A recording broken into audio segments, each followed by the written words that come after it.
me some chamomile tea. Ah, yes. I guess it should have been Earl Grey for, I don't know, did Tolkien like Earl Grey? Is it bigoted of me to assume that English people always drink Earl Grey, maybe? To all my English audience members out there, tell me what's your favorite or go-to tea? Anyway.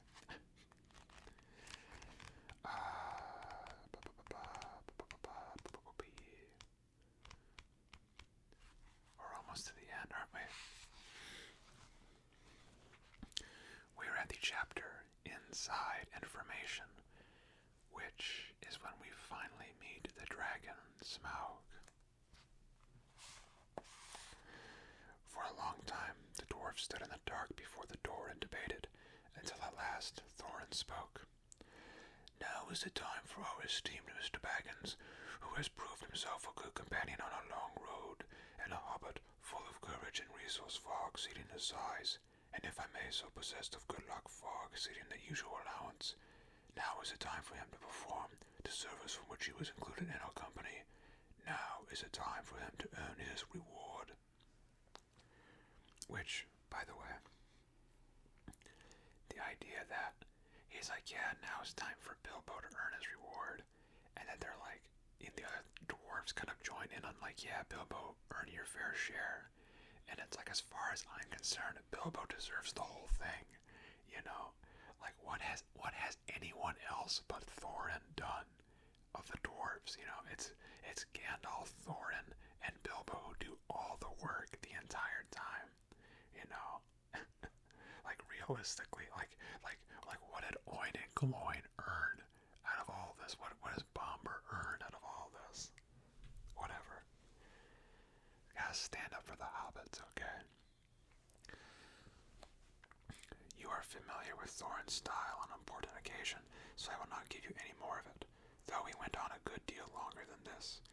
Yeah, see, it certainly was an important occasion, but Bilbo felt impatient. By now he was quite familiar with Thorin too, and he knew what he was driving at.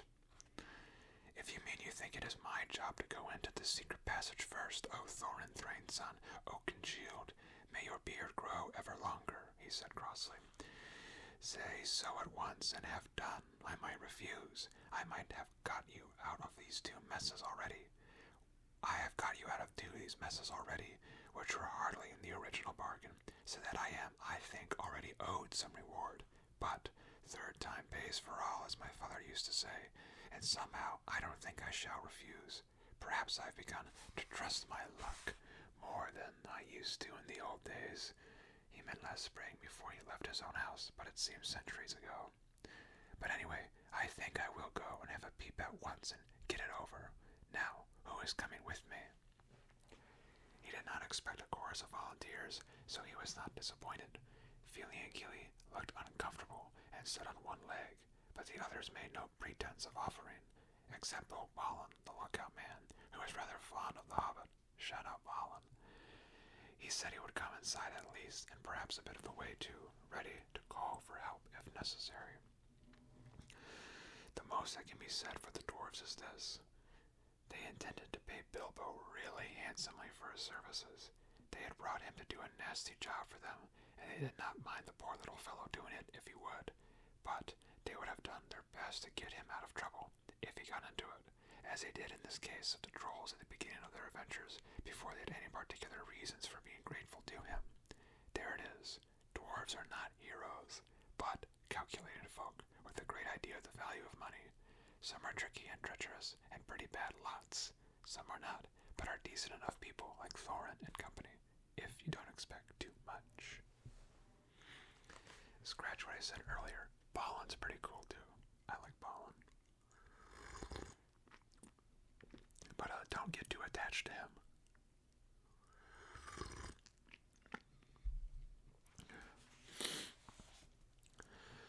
The stars were coming out behind him in the pale sky, barred with black, when the hobbit crept through the enchanted door and stole into the mountain.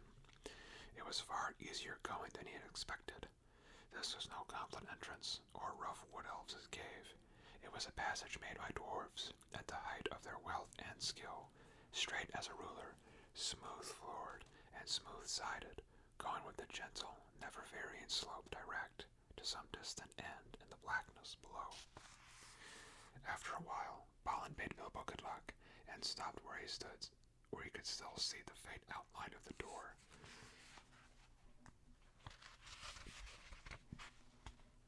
And by a trick of the echoes of the tunnel, hear the rustle of the whispering voices of the others just outside. Then the hobbit slipped on his ring, and warned by the echoes to take more than hobbit's care to make no sound, he crept noiselessly down into the dark. He was trembling with fear, but his little face was set and grim. Already he was a very different hobbit from the one that had run out without a pocket handkerchief from Bag End long ago. He had not had a pocket handkerchief for ages. He loosened his dagger in his sheath, tightened his belt, and went on.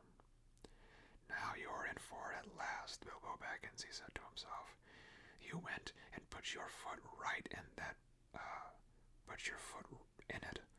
not in the mouth, I guess. Put your foot right in it that night at the party, and now you have got to pull it out and pay for it. Dear me, what a fool I am, and was, said the least dookish part of him.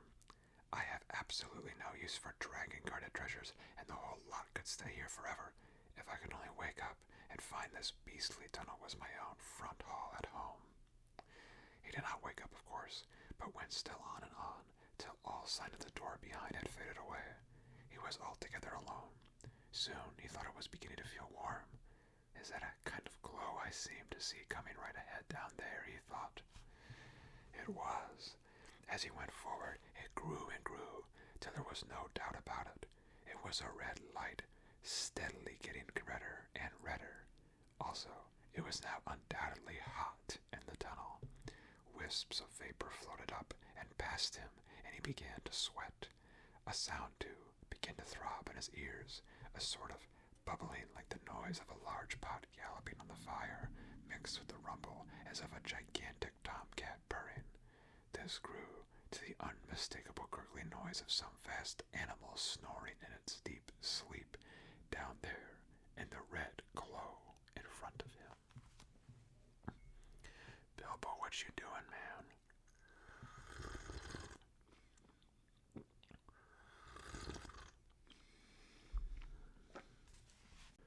It was at this point that Bilbo stopped. Going on from there was the bravest thing he ever did. The tremendous things that happened afterward were as nothing compared to it. He fought the real battle in the tunnel alone, before he ever saw the vast danger that lay in wait. At any rate, after a short halt, go on he did, and you can picture him coming to the end of the tunnel, an opening of much the same size and shape as the door above. Through it peeps the hobbit's little head. Before him lies the great bottommost cellar, or dungeon hall of the ancient dwarves right at the mountain's root. It is almost dark, so that its vastness can only be dimly guessed, but rising from the near side of the rocky floor, there is a great glow, the glow of Smaug.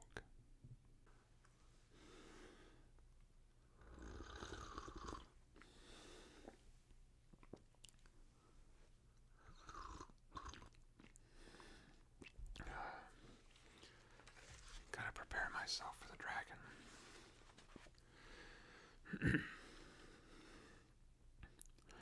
There he lay, a vast red golden dragon, fast asleep. A thrumming came from his jaws and nostrils, and wisps of smoke, but his fires were low in slumber. Beneath him, under his limbs and his huge coiled tail, and about him on all sides, stretched away across the unseen floors, lay countless piles of precious things, gold-wrought and unwrought, gems and jewels, and silver red stained in the ruddy light. Smaug lay, with wings folded like an immeasurable bat, turned partly on one side, so that the hobbit could see his underparts, and his long pale belly crusted with gems and fragments of gold from his long line on his costly bed. Behind him, where the walls were nearest, could dimly be seen coats of mail, helms and axes, swords and spears hanging, and therein rose the great jars and vessels filled with the wealth that could not be guessed. To say that Bilbo's breath was taken away is no description at all. There are no words left to express his staggerment, since men changed the language that they learned of elves in the days when all the world was wonderful. Bilbo had heard tell and sing of dragon hordes before, but the splendor, the lust, the glory of such treasure had never yet come home to him.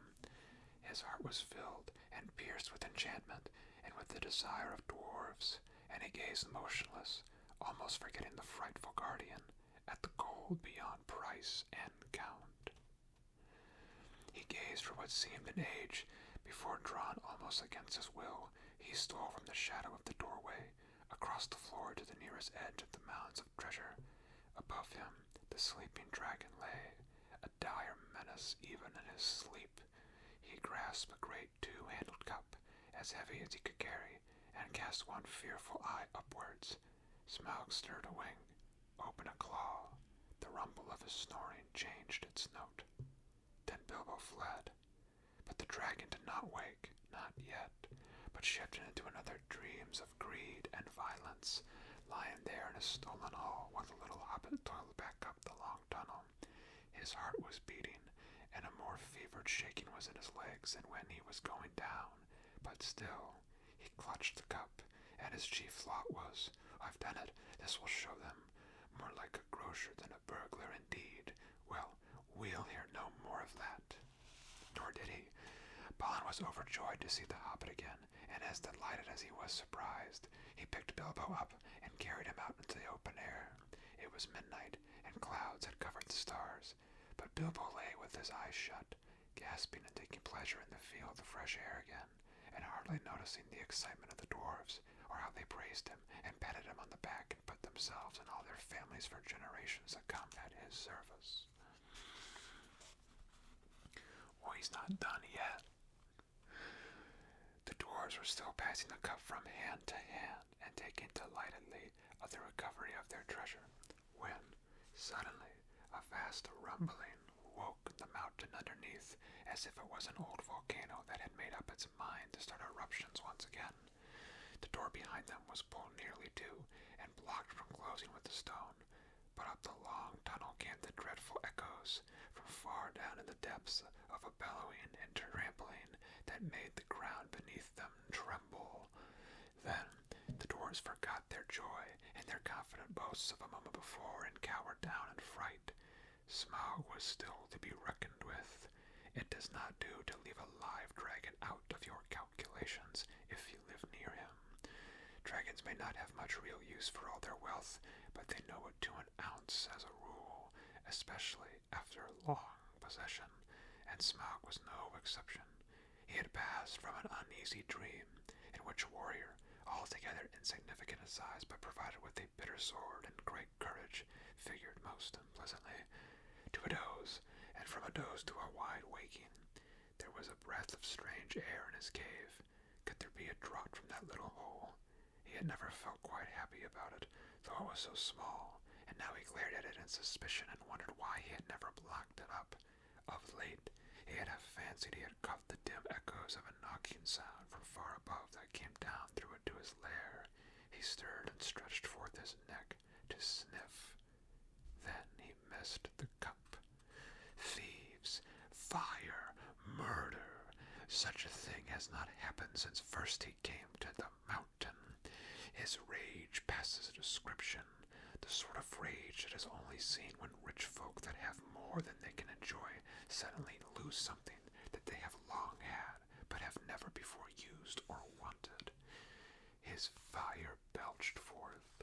The hall smoked. He shook the mountain roots.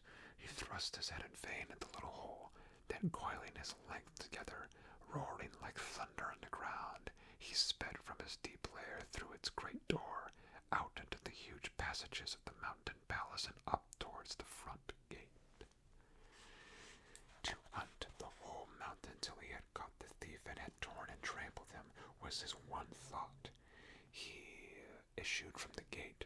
The waters rose in fierce whistling steam, and up he soared blazing into the air and settled on the mountain top in a spout of green and scarlet flame. The dwarves heard the awful rumor of his flight, and they crouched against the walls of the grassy terrace, cringing under the boulders, hoping somehow to escape the frightful eyes of the hunting dragon. There they would have all been killed, if it had not been for Bilbo once again. Quick, quick, he gasped. The door, the tunnel, it's no good here. Roused by these words, they were just about to creep inside the tunnel when Bifur gave a cry. My cousins, Bomber and Boffer, we have forgotten them. They are down in the valley. They will be slain, and all our ponies too, and all our stores lost among the others. We can do nothing. Nonsense, said Thorin, recovering his dignity. We cannot leave them. Get inside, Mr. Baggins and Balin, and you too, Philly and Gilly. The dragon shan't have all of us. Now you others, where are the ropes? Be quick. Those were perhaps the worst moments they had been through yet. The horrible sounds of Smaug's anger were echoing in the stony hollows far above. At any moment he might come blazing down, or fly whirling round and find them there, near the perilous cliff's edge, hauling madly on the ropes. Up came Boffer, and still all was safe. Up came Bomber, puffing and blowing, while the ropes creaked, and stiff all was safe. Up came some tools and bundles of stores, and then danger was upon them. A whirring noise was heard. A red light touched the points of standing rocks. The dragon came. They had barely time to fly back to the tunnel, pulling and dragging in their bundles, when Smaug came hurtling from the north, licking the mountain sides aflame, beating his great wings with a noise like a roaring wind. His hot breath shriveled the grass before the door, and drove in through the crack they had left and scorched them as they lay hid. Flickering fires leaped up, and black rock shadows danced. Then darkness fell again as he passed. The ponies screamed with terror, burst their ropes, and galloped wildly off. The dragon swooped and turned to pursue them, and was gone. That'll be the end of our poor beasts, said Thorin. Nothing can escape Smaug once he sees it. Here we are, and here we shall have to stay, unless anyone fancies trampling the long open miles back to the river with Smaug on the watch. It was not a pleasant thought. They crept further down the tunnel, and there they lay and shivered, though it was warm and stuffy, until dawn came pale through the crack of the door. Every now and again, through the night, they could hear the roar of the flying dragon grow and then pass and fade as he hunted round and round the mountain sides. He guessed from the ponies and from the traces of the camps he had discovered, that men had come up from the river and the lake and had scaled the mountainside from the valley where the ponies had been standing. But the door withstood his searching eye, and the little high-walled bay had kept out of his fiercest flames. Long he had hunted in vain till the dawn chilled his wrath, and he went back to his golden couch to sleep, and to gather new strength. He would not forget or forgive the theft. Not of 1,000 years turned him to smoldering stone, but he could afford to wait. Slow and silent he crept back to his lair, and half closed his eyes.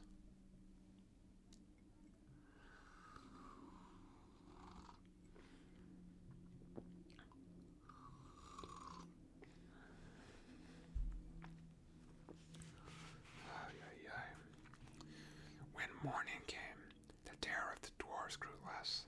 They realized that dangers of this kind were inevitable in dealing with such a guardian, and that it was no good giving up their quest yet. Nor could they get away just now, as Thorin had pointed out. Their ponies were lost or killed, and they would have to wait some time before Smaug relaxed his watch sufficiently for them to dare the long way on foot. Luckily, they had saved enough of their stores to last them still for some time. They debated long on what was to be done, but they could think of no way of getting rid of Smaug, which had always been a weak point in their plans, as Bilbo felt inclined to point out. Then, as is the nature of folk that are thoroughly perplexed, they began to grumble at the Hobbit, blaming him for what had first so pleased them, for bringing away a cup and stirring up Smaug's wrath so soon. Poor Bilbo. What else do you suppose a burglar is to do? Asked Bilbo angrily. I was not engaged to kill dragons. That is warrior's work. But to steal treasure, I made the best beginning I could. Did you expect me to trot back with the whole horde of Thrower on my back? Is there any grumbling to be done? I think I might have a say. You ought to have brought 500 burglars, not one. I am sure reflects great credit on your grandfather, but you cannot pretend that you ever made the vast extent of this wealth clear to me. I should want hundreds of years to bring it all up, if I was 50 times as big, and Smaug as tame as a rabbit. After that, of course, the dwarves begged his pardon. What then do you propose we should do, Mr. Baggins? Asked Thorin politely. I have no idea at the moment. If you mean about removing the treasure, that obviously depends entirely on some new turn of luck and the getting rid of Smaug. Getting rid of dragons is not at all in my line, but I will do my best to think about it. Personally, I have no hopes at all, and I wish I was safe back at home. Never mind that for a moment. What are we to do now, today? Well, if you really want my advice, I should say we can do nothing but stay where we are. By day, we can no doubt creep out safely enough to take the air. Perhaps before long, one or two could be chosen to go back to the store by the river and replenish our supplies. But in the meanwhile, everyone ought to now be well inside the tunnel by night. Scary plan, man.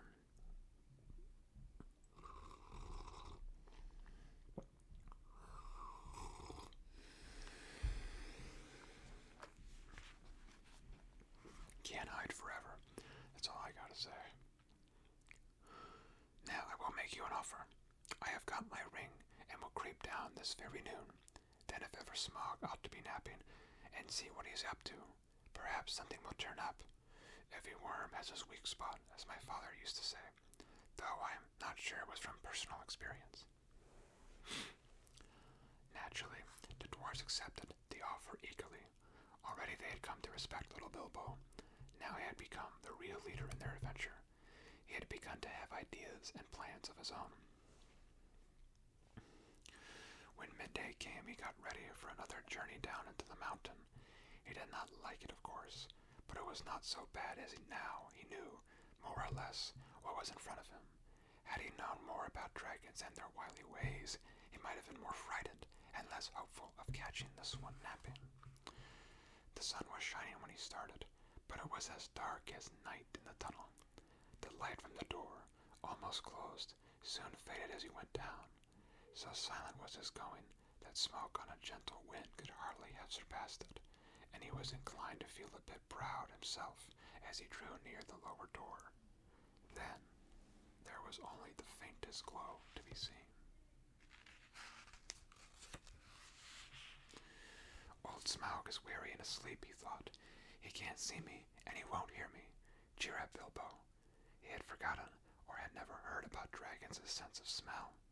It is also an awkward fact that they can keep half an eye open watching while they sleep, if they are suspicious.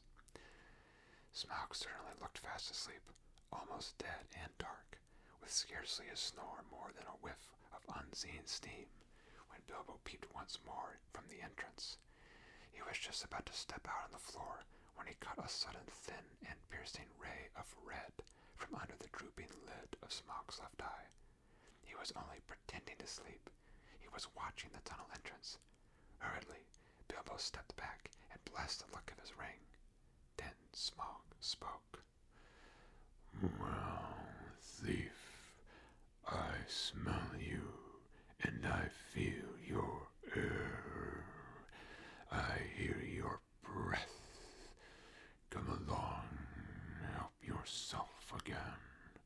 There is plenty and to spare. But Bilbo was not quite so unlearned in dragon lore as all that, and if Smaug hoped to get him to come nearer so easily, he was disappointed. No, thank you, O Smaug the Tremendous, he replied. I did not come for presents. I only wished to have a look at you and see if you were truly as great as tales say. I did not believe them. Do you now? Said the dragon, somewhat flattered, even though he did not believe a word of it. Truly songs and tales fall utterly short of the reality, O Smaug, the chiefest and greatest of calamities, replied Bilbo. You have nice manners for a thief and a liar, said the dragon. You seem familiar with my name, and I don't seem to remember smelling you before. Who are you, and where do you come from, may I ask? You may indeed. I come from under the hill, and under the hills and over the hills my path led, and through the air I am he that walks unseen. So I can well believe, said Smaug, but that is hardly your usual name. I am the clue finder, the web cutter, the stinging fly. I was chosen for the lucky number. Lovely titles, sneered the dragon, but lucky numbers don't always come off. I am he that buries his friends alive and drowns them and draws them alive again from the water. I come from the end of a bag, but no bag went over me. These don't sound so credible, scoffed Smaug. I am the friend of bears and the guest of eagles. I am a ring winner and luck wearer, and I am barrel rider, went on Bilbo, beginning to be pleased with this riddling. That's better, said Smaug, but don't let your imagination run away with you. This, of course, is the way to talk to dragons if you don't want to reveal your proper name, which is wise, and don't want to infuriate them by a flat refusal, which is also very wise. No dragon can resist the fascination of riddling talk and of wasting time trying to understand it.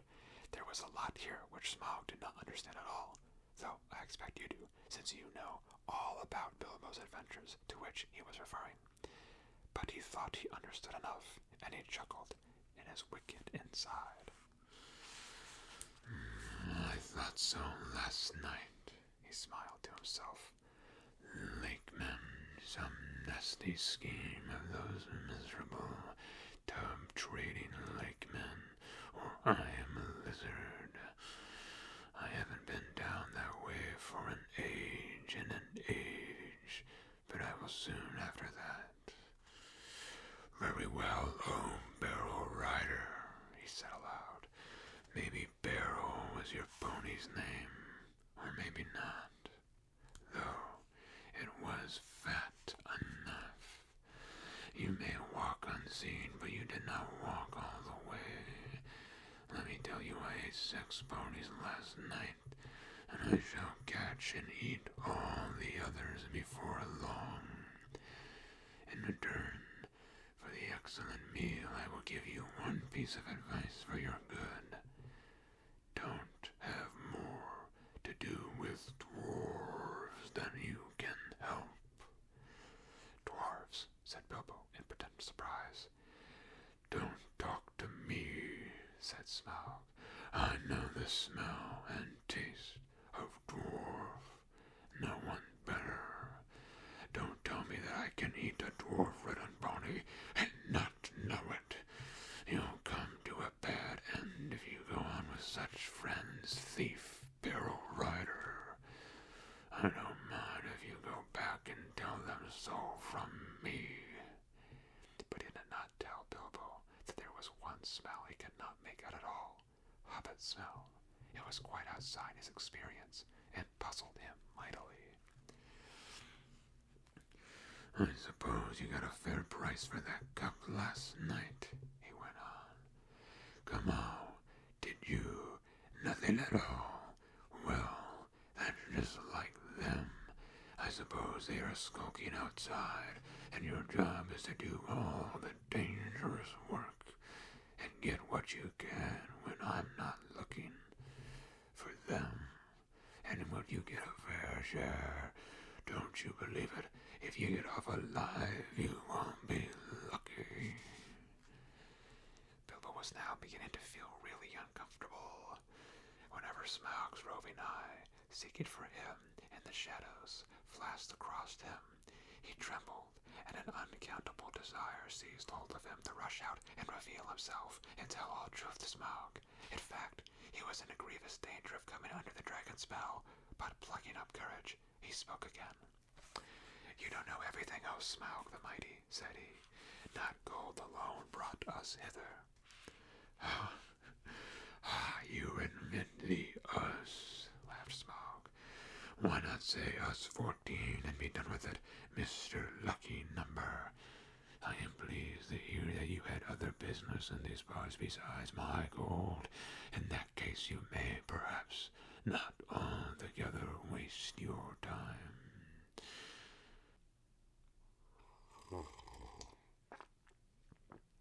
I need some tea. I think my throat is destroyed from trying to do whatever that voice is.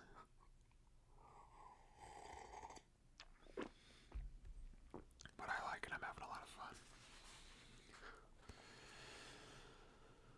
I don't know if it has occurred to you that, even if you could steal the gold bit by bit, a matter of 100 years or so, you could not get it very far. Not much use on the mountainside, not much use in the forest. Bless me, had you never thought of the catch? A 14th share, I suppose, or something like it. Those were the terms, eh? But what about delivery? What about cartage? What about armed guards and tolls? And Smaug laughed aloud. He had a wicked and a wily heart, and he knew his guesses were not far out, though he suspected that the lake men were at the back of the plans, and that most of the plunder was meant to stop there and down by the shore that in his young days had been called Escaroth. You will hardly believe it, but poor Bilbo was really very taken aback. So far all his thoughts and energies had been concentrated on getting to the mountain and finding the entrance. He had never bothered to wonder how the treasure was to be removed, certainly never how any part of that might be fall to his share was to be brought back all the way to Bag End under Hill. Now a nasty suspicion began to grow in his mind. Had the dwarves forgotten this important point too, or were they laughing in their sleeves at him all the time? That is the effect that dragon talk has on the inexperienced. Bilbo, of course, ought to have been on his guard, but Smaug had rather an overwhelming personality. I tell you, he said, in an effort to remain loyal to his friends. Oh, never mind, Bilbo said that. Okay, sometimes the pronouns are confusing. I tell you, Bilbo said. He, as in Bilbo, said, in an effort to remain loyal to his friends and to keep his end up. That gold was only an afterthought with us. We came over hill under hill, by wave and wind, for revenge. Surely, O Smaug, the unaccessibly wealthy, you must realize that your success has made you some bitter enemies. Then Smaug really did laugh, a devastating sound which shook Bilbo to the floor, while far up in the tunnel the dwarves huddled together and imagined that the Hobbit had come to a sudden and a nasty end. revenge, he snorted, and the light of his eyes lit the hall from floor to ceiling like scarlet lightning. Revenge. The king under the mountain is dead, and where are his kin that dare seek revenge? Girion, lord of the Dale, is dead, and I have eaten his people like a wolf among sheep. And where are his sons that dare approach me? I kill where I wish, and I none dare rest. I laid low the warriors of old, and their like is not in the world today. Then I was but young and tender. Now I am old and strong thief from the shadows. He gloated. My armor is like 10-fold shields. My teeth are swords. My claws spears. The shock of my tail a thunderbolt. My wings are hurricane. And my breath, death. I have always understood, said Bilbo, in a frightened squeak, that dragons were softer underneath, especially in the region of the chest, but doubtless one are so fortified has thought of that. The dragon stopped short of his boasting. Your information is antiquated, he snapped. I am armored above and below with iron scales and hard gems. No blade can pierce me. I might have guessed it, said Bilbo, Truly, there can nowhere be found the equal of Lord Smaug the impenetrable. What magnificence to possess a waistcoat of fine diamonds. Yes, it is rare and wonderful indeed, said Smaug, absurdly pleased. He did not know that the Hobbit had already caught a glimpse of his particular undercovering of his previous visit, and was itching for a closer view for reasons of his own. The dragon rolled over. Look, he said, what do you say to that?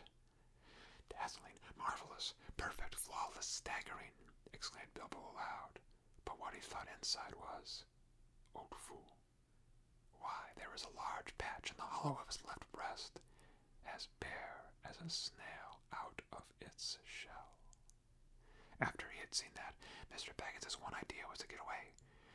Well, I must really not detain your magnificence any longer, he said, or keep you from much-needed rest. Ponies take some catching, I believe, after a long start. And so do burglars, he said, as a parting shot. He darted back and fled up the tunnel. It was an unfortunate remark, for the dragon spouted terrific flames after him, and fast though he sped up the slope, he had not gone nearly far enough to be comfortable before the ghastly head of Smaug was thrust against the opening behind. Luckily, the whole head and jaws could not squeeze in, but the nostrils sent forth fire and vapor to pursue him, and he was nearly overcome, and stumbled blindly on in great pain and fear. He had been feeling rather pleased with the cleverness of his conversation with Smaug, but his mistake at the end shook him into better sense. Never laugh at a lie of dragons, Bilbo, you old fool, he said to himself. It was because a favorite saying of this later, and passed into a proverb. You aren't nearly through this adventure yet, he added, and that was pretty true as well. Ay, ay, ay, Bilbo. You fool indeed. The afternoon was turning into evening when he came out again and stumbled and fell into a faint on the doorstep. The dwarves revived him and doctored his scorches as well as they could, but it was a long time before the hair on his back of his head and his heels grew properly again. It had all been singed and frizzled right down to the skin. In the meanwhile, his friends did their best to cheer him up, and they were eager for a story, especially wanted to know why the dragon had made such an awful noise and how Bilbo had escaped. But the Hobbit was worried and uncomfortable, and they had difficulty in getting anything out of him. On thinking things over, he was now regretting some of the things he had said to the dragon, and was not eager to repeat them. The old thrush was sitting on a rock nearby, with his head cocked on one side, listening to all that was said. It shows what an ill temper Bilbo was in. He picked up a stone and threw it at the thrush, which merely fluttered aside and came back. Drat the bird, said Bilbo crossly. I believe he is listening, and I don't like the look of him. Leave him alone. The thrushes are good and friendly, said Thorin. This is a very old bird indeed, and is maybe the last left of the ancient breed that used to live about here, tamed at the hands of my father and grandfather. They were a long-lived and magical race, and this might even be one of those that were alive then, a couple of 100 years or more ago. The men of Dale used to have the trick of understanding their language, and used them for messengers to fly to the men of the lake and elsewhere. Well, he'll have to take news to Lake Town, all right, if that is what he is after, said Bilbo, though I don't suppose there are any people left there that trouble with thrush language. Why, what has happened? Cried the dwarves. Did you get on with your tale? Do get on with your tale. So Bilbo told them all he could remember, and he confessed that he had a nasty feeling that the dragon guessed too much from his riddles added to the camps and the ponies. I am sure he knows we came from Lake Town and had help from there, and I have a horrible feeling that this next move may be in that direction. I wish to goodness I had never said that about the barrel rider. It would make even a blind rabbit in these parts think of the lake men. Well, it cannot be helped, and it is difficult not to slip in talking to a dragon, or so I've always heard, said Balin, anxious to comfort him. Shout out Balin. I think you did very well, if you ask me. You found out one very useful thing at any rate, and got home alive, and that is more than most can say who have had some words with the likes of Smaug. It may be a mercy and a blessing yet to know of the bare patch in the old worm's diamond waistcoat. That turned the conversation, and they all began discussing dragon slaying's historical obvious and mythical, and the various sorts and stabs and jabs and undercuts, and the different arts, devices, and stratagems by which they had been accomplished. The general opinion was that catching a dragon napping was not as easy as it sounded, and the attempt to stick one or prod one asleep was more likely to end in disaster than a bold frontal assault. All the while, they talked with the thrush, listened, till at last when the stars began to peep forth, it silently spread its wings and flew away, and all the while they talked, and the shadows lengthened, Bilbo became more and more unhappy, and his foreboding grew. It's okay, Bilbo.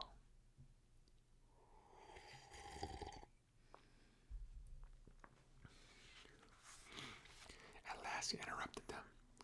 I am sure we are very unsafe here, he said, and I don't see the point of sitting here. The dragon has withered all the pleasant green. Anyway, the night has come and it is cold, but I feel in my bones that this place will be attacked again. Smaug knows now how I came down to this hall, and you can trust him to guess where the other end of this tunnel is. He will break all this side of the mountain to bits, if necessary, to stop up our entrance, and if we are smashed with the better, he will like it. You were very gloomy, Mr. Baggins, said Thorin. Why has not Smaug blocked the lower end, then, if he is so eager to keep us out? He is not, or we should have heard him. He has not, or we should have heard him. I don't know, because at first he wanted to try and lure me in again, I suppose, and now perhaps because he is waiting until after tonight's hunt, or because he does not want to damage his bedroom if he can help it. But I wish you would not argue. Smaug will be coming out at any minute now, and our only hope is to get well in the tunnel and shut the door. He seemed so much in earnest that the dwarves at last did as he said. Though they delayed shutting the door, it seemed a desperate plan, for no one knew whether or how they could get it open again from the inside, and the thought of being shut in a place from which the only way out led through the dragon's lair was not one they liked. Also, everything seemed quiet, quite quiet, both outside and down the tunnel. So, for a long while, they sat inside not far down from the half-open door and went on talking. The talk turned to the dragon's wicked words about the dwarves. Bilbo wished he had never heard them, or at least that he could feel quite certain that the dwarves now were absolutely honest when they declared that they had never thought at all about what would happen if the treasure had been run. We knew it would be a desperate venture, said Thorin, and we all know it still, and I still think that when we have won it will be time enough to think what to do about it. As for your share, Mr. Baggins, I assure you we are more than grateful, and you shall choose your own 14th as soon as we have anything to divide. I am sorry if you are worried about transport, and I admit the difficulties are great.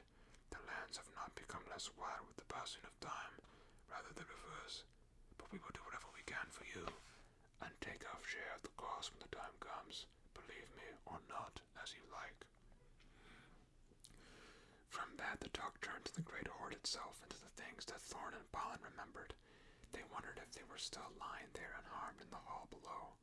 The spears that were made for the armies of the great king Bladorthin, the great king Bladorthin, long since dead. Each had a thrice forged head, and their shafts were inlaid with cunning gold, but they were never delivered or paid for. Shields made for warriors long dead, the great golden cup thrower, two-handed, hammered and covered with birds and flowers whose eyes and petals were jewels, coats of mail gilded and silvered and impenetrable, the necklace of Girion, Lord of Dale, made of 500 emeralds green as grass, which he gave for the arming of his eldest son, and a coat of dwarf-linked rings like the like of which had never been made before, for it was wrought of pure silver, to the power and strength of triple steel. But fairest of all was the great white gem, which the dwarves had found beneath the roots of the mountain, the heart of the mountain, the Arkenstone of Thrain. The Arkenstone, murmured Thorin, in the dark, half dreaming with his chin upon his knees. It was like a globe with 1,000 faucets. It shone like silver in the firelight, like mortar in the sun, like snow under the stars, like rain upon the moon. But the enchanted desire of the hoard had fallen from Bilbo. All through the talk, he was only half listening to them. He sat nearest to the door with one ear cocked for any beginnings of sound without. His other was alert for echoes beyond whisper of a movement from down below. Darkness grew deeper, and he grew ever more uneasy. Shut the door, he begged him. I fear that dragon in my marrow. I like the silence far less than the uproar of the night. Shut the door before it is too late. Bilbo sounded a bit hoarse there, didn't he? Something in his voice gave the dwarves an uncomfortable feeling. Slowly Thorin shook off his dreams, and getting up he kicked away the stone that wedged the door. Then they thrust upon it, and it closed with a snap and a clang. No trace of a keyhole was there, left on the inside. They were shut in the mountain, and not a moment too soon. They had hardly gone away any distance down the tunnel when a blow smote the side of the mountain like a crash of battering rams made of forest oaks and swung by giants. The rock boomed, the walls cracked, and stones fell from the roof of their heads. What would have happened if the door had still been open, I don't like to think. They fled further down the tunnel, glad to still be alive, while behind them outside they heard the roar and rumble of Smaug's fury. He was breaking rocks to pieces, smashing wall and cliff with the lashings of his huge tail, till their little lofty camping ground, the scorched grass, the thrush's stone, the snail-covered walls, the narrow ledge all had disappeared in a jumble of smithereens, and an avalanche of splintered stones fell over the cliff into the valley below. Smaug had left his lair in silent stealth, quietly soared into the air, then floated heavy and slow in the dark like a monstrous crow, down the wind towards the west of the mountain, in the hopes of catching unawares something or somebody there, and of spying the outlet to the passage which the thief had used. This was the outburst of his wrath, when he could find nobody and see nothing, even where he guessed the outlet must be. Even where he guessed the outlet eventually, even where he guessed the outlet must actually be. After he had left off his rage in this way, he felt better, and he thought in his heart that he would not be troubled again in that direction. In the meanwhile, he had further ventures to take. God, I keep messing up my sentences. Come on, Bryce, pull it together. In the meanwhile, he had further vengeance to take. Barrel Rider, he snorted. Your feet came from the water side, and up the water you came without a doubt. I don't know your smell, but if you are not one of those men of the lake, you did have their help. They shall see me, and remember who is the real king under the mountain. He rose in fire and went away south towards the running river. Not good. Next chapter is Not at Home, which I believe is a Bilbo and the Dwarves chapter. But the chapter is fire and water, which we get to see Smaug doing some more Smaug stuff. Should be good. Anyway, that is it for today. I hope you tolerated my ridiculousness. I mean, if you've made it this far, certainly you must be some kind of fan of it. So thank you. I appreciate it. I'm having a lot of fun reading The Hobbit by J.R.R. Tolkien. And we'll be finished up pretty soon. Anyway, as you know, I am M. Price, and this is M. Price Can Read. And as you also know, Dog City Never Sleeps, or La Città dei Cani Non Dorme Mai. I don't know. I came up today at work, okay? Anyway, I hope that you may sleep. Adesso.